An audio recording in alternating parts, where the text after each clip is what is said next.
here. Let's talk about what's going on with the economy and tech and banking and with the Fed. Okay, the whole idea of the tech sector is you're imagining things that don't yet exist. And to do that, you need two things. Number one, you need a not so small army of wired together 20 and 30 somethings who are young, intelligent, creative, skilled, and collaborative to imagine the future, to develop the prototype, to figure out how to operationalize it, and then to go into mass manufacturing, to design that system. None of those steps generate any income. So the second thing you need is a near bottomless supply of very, very cheap capital. We're no longer in that environment anymore. The oldest millennials turned 44 this year. There will never be any fresh millennials in their early 20s again. We have passed the peak of what they can contribute to this sector.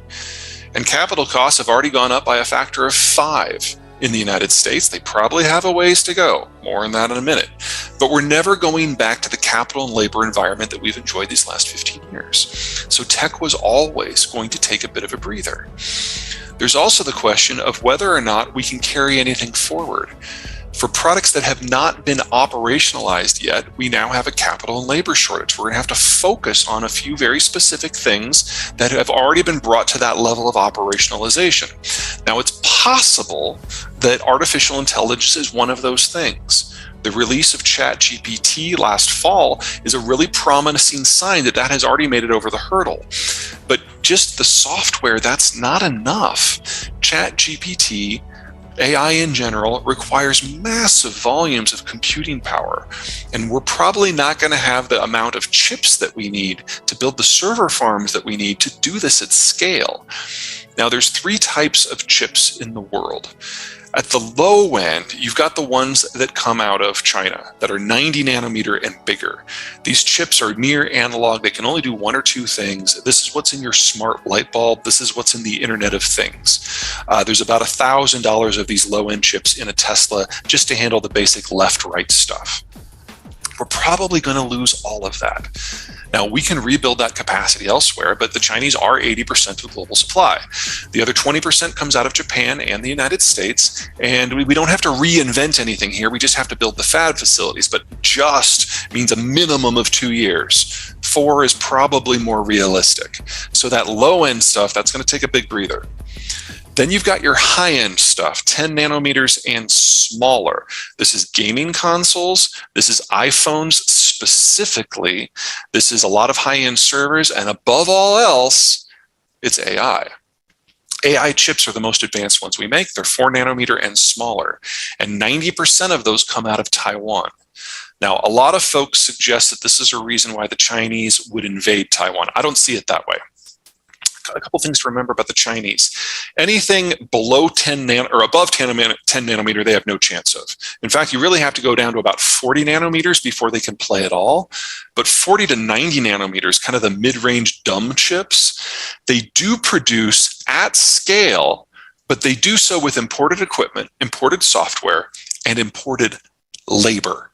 Now, I'm sure there is a diversity of opinions on this call about Joe Biden. I know I have at best mixed feelings myself, but one of the things the Biden administration did last last fall, is he told all Americans who were working in the Chinese chip sector, and most of the foreigners are Americans, that they now had to choose between their citizenship and their job. And within 24 hours, every American employed in the sector was either transferred abroad or quit. The Chinese tech rise is already over. They can't make the hardware that they need on the mid-level to do anything that they need, much less the high level. So if the Chinese were to conquer Taiwan tomorrow without firing a shot, it wouldn't matter at all because they wouldn't know how to operate the facilities. In fact, most of the designs come from the United States or Japan. So, those won't flow anyway. But even if they did, the Chinese wouldn't know how to operate these things because they can't operate most of their own without foreign help. Now, there's also an issue about what happens to the chip environment anyway. The 10 nanometer and smaller chips are made in Taiwan, yes, but they're not designed there, and the equipment doesn't come from there. There's a constellation of 9,000 companies around the world that allow us to make those high-end chips. Very few of them are in East Asia at all. But if anything happens to globalization, we lose part of that constellation. And of those 9,000 companies, roughly half of them only produce one product for one customer, and there is no global equivalent to the product that they make. If we lose them, we lose the capacity to make that piece of the puzzle. I'm not so much worried about Taiwan. I'm worried about places like Germany, which is where all the lenses for the lithography come from. You can even imagine a scenario where California gets a little wonko with its policies, and we lose the ability to make the lasers that make the lithography possible. It doesn't take a lot of countries falling out of that coalition for the entire thing to break down. In fact, one or two would be plenty. And rebuilding that would be difficult, because that constellation, that hyper-specialization at every point of the process has literally required decades of global peace, cheap capital, and ample labor on a global scale. It's not our environment anymore. We can do it. We do it in less than 10 years. So we're going to lose the low-end chips because China's going away. And we're going to lose the high-end chips because we're losing globalization. Now, it's not all bad news. Those low end, that high end, that is only 20% of all chips by value. The middle 80%, everything from automotive to aerospace to most people's phones to power management things at utilities, all of that stuff, that's in the middle. And there's more than one player. In addition to the Chinese, you've got the Americans, the Italians, the Germans, the Koreans, Taiwan again, and Japan. There's a redundant system for building this. There is no single point of failure. So if China falls off the map and globalization breaks, we will still have most of the chips that we need. What we will lose is the ability to digitize the low end. And what we will lose is the ability to push the frontier at a rapid pace. All things considered, with everything else going on in the world, that's a scenario I'm actually pretty positive on, because it means we don't lose anything we have. The digitization we've done the last 15 years, most of that holds. There are exceptions, of course. I'd hate to be Tim Cook right now, because he's going to lose his entire chip system. Okay, in this environment, globalization breaking down, demographic aging, changing the market rules, I am thrilled that we've only lost 4 banks. Moreover, the 4 banks that we've lost were non-standard. All of them were tech banks, and tech banks work differently. Throughout the rest of the system, people raise capital either by taking out loans or issuing stock. That's not how it works in Silicon Valley. Silicon Valley is primarily driven by venture capital, and you get your cash mostly in lump sums. So what the people who run the startups do is they take that lump sum, they park it in a bank, and then they just draw upon it as they need it for payroll and costs and resources and everything else. What happened with the 4 banks that went under is the depositors got spooked and they yanked their capital. Well, the banks had just basically put all of that capital into things like government debt, and they couldn't liquidate fast enough. And then when they did liquidate, they had no assets. So it was a very, very non-standard bank run. Normally what happens is you get loans that go bad for a bank, and then the bank runs out of operating capital and people pull their money out and you get a collapse. That hasn't happened anywhere.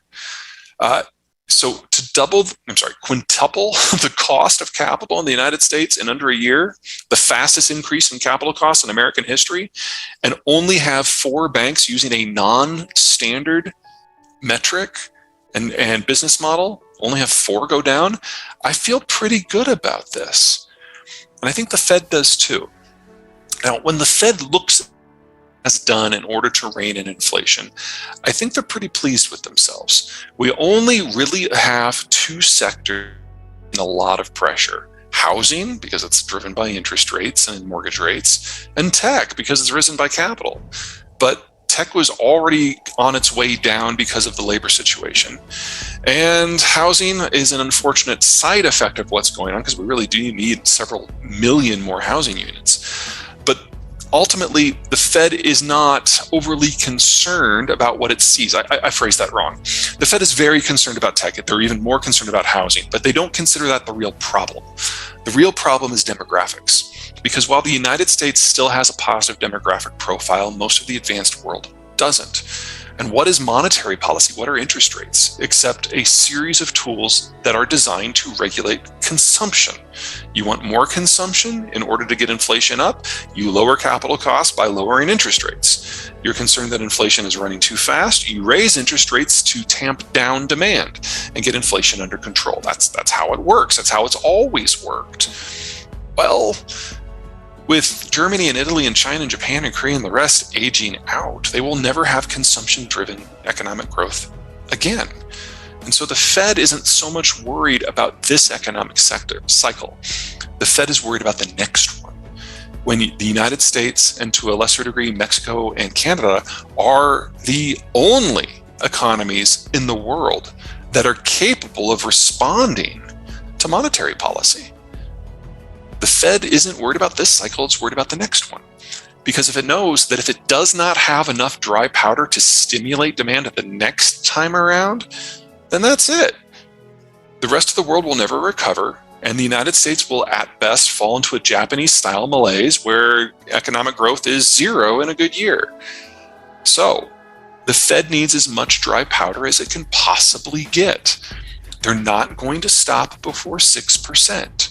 They would really like to reach 9% because they're worried about the monster that's chewing on the horizon. If they get this wrong, if they don't have enough tools, we will not see economic growth for at least a generation. And that is something that is a far worse situation than the inflation environment that we're seeing right now.